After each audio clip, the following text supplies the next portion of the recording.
Caribbean has always had big ideas and pressing needs for development, yet it frequently struggles to move from vision to actual execution.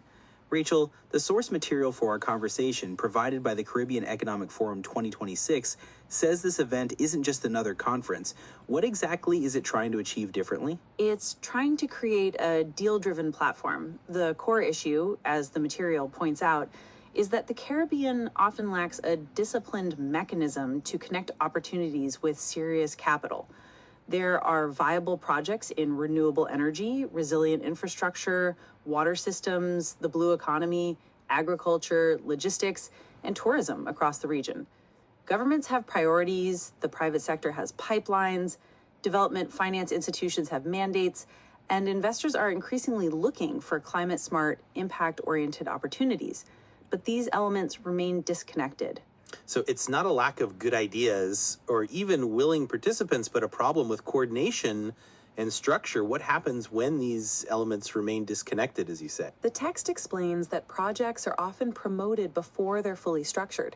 Investors show interest, but then wait for better preparation, clearer policy conditions, and stronger risk-sharing frameworks. Governments seek partners, but the space where finance, policy, and project readiness align rarely materializes in a disciplined way. The result is a pattern the region knows well: good ideas and strong speeches, but limited closure on actual projects. The forum's organizers state, quote, "The Caribbean does not have a shortage of ideas. It has a shortage of mechanisms that convert ideas into investable, executable deals," end quote. That's a powerful distinction. So CEF 2026 aims to be that mechanism. How does it propose to do this, especially when sustainable development is often discussed in broader, more aspirational terms? It positions itself as an investment platform designed to accelerate capital formation around the Caribbean's most urgent and bankable priorities. The key here is treating sustainability not merely as a public policy objective, but as an investable economic transition. It means looking at things like energy transition, resilient infrastructure, and climate adaptation as actual assets that attract investor appetite, especially given the current global finance landscape. That's an interesting reframing. Many discussions about sustainability can feel somewhat abstract or purely humanitarian. What specifically makes this moment timely for such an approach in the Caribbean? The region is at a pivotal moment. Climate pressures are intensifying, infrastructure needs are rising, energy security remains a major concern due to fossil fuel dependence, and food import dependence exposes countries to global shocks. Governments face limited fiscal space. Simultaneously, development finance institutions and private investors are showing increased interest in energy transition, resilient infrastructure, climate adaptation, and the blue economy. This convergence of urgent need and growing investor appetite makes the forum timely and potentially transformative, as the material suggests. You mentioned this isn't a traditional conference. Can you elaborate on the beyond the conference model approach? What's the fundamental difference in its architecture?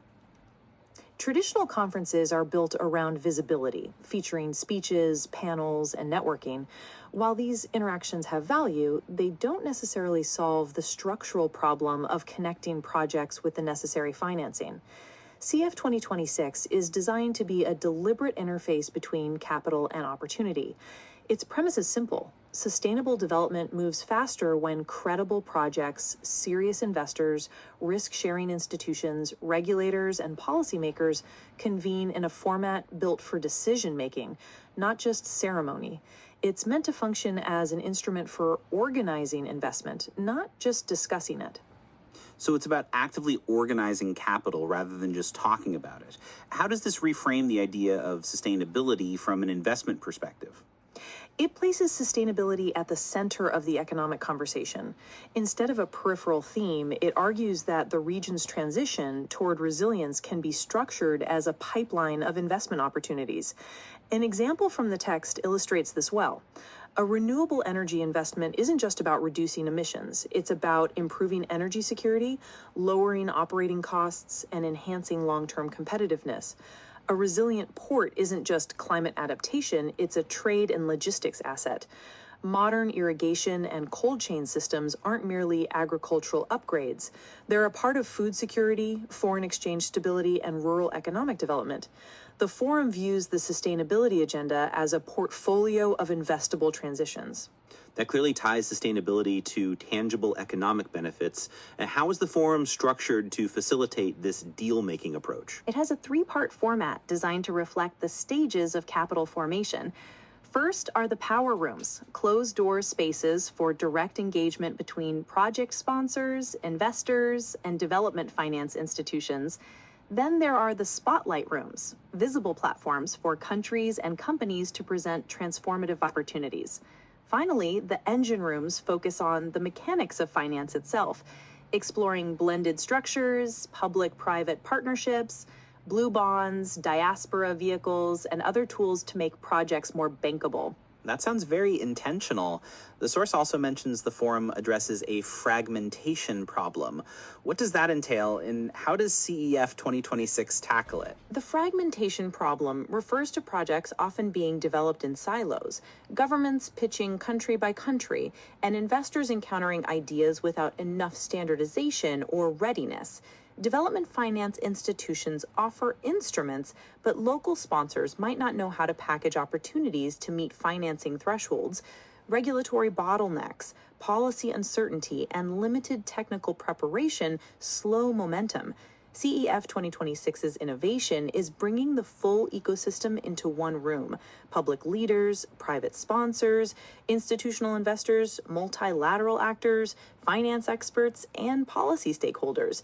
This coordinated space is crucial, especially for sustainable development investments that need layered financing, de-risking support, policy credibility, and long-term partnerships.